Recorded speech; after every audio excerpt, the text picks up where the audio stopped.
Hi, folks. It's your boy. Look, I am coming on here today and get that light out of my eye. To try to help folks. Comps.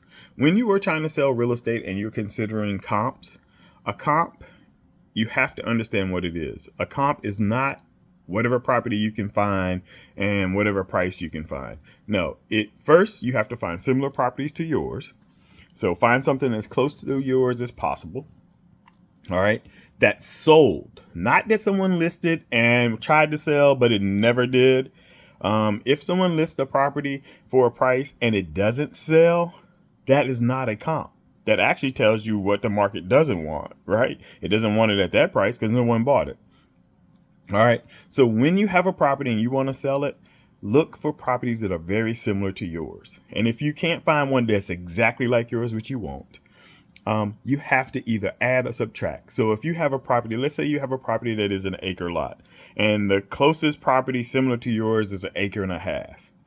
What you have to do, and say that property that sold for an acre and a half sold for $70,000. Okay. So then you have to take your property that's an acre and say, all right, how much is that half acre worth? And in this situation, what I would do is just divide it by the amount and then reduce out a half acre's worth of that. And then that would be the value of that 1 acre. All right. You can't say that your comp is a house, or a property that was listed. That house was listed for 600,000. Okay. So I want to list mine at 600. Why? That house didn't sell at 600. Right.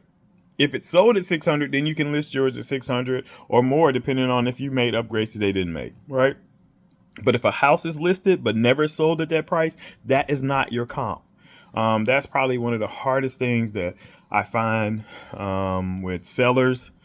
They live in a house, they think it's worth a number, and it might be worth that to you, but that's not worth that to the market. The market determines the price of your house or your property. When I say property, I'm talking about vacant land. So understand what a comp is, and you won't have any problem selling your house or your vacant land. Thanks. Have a great day.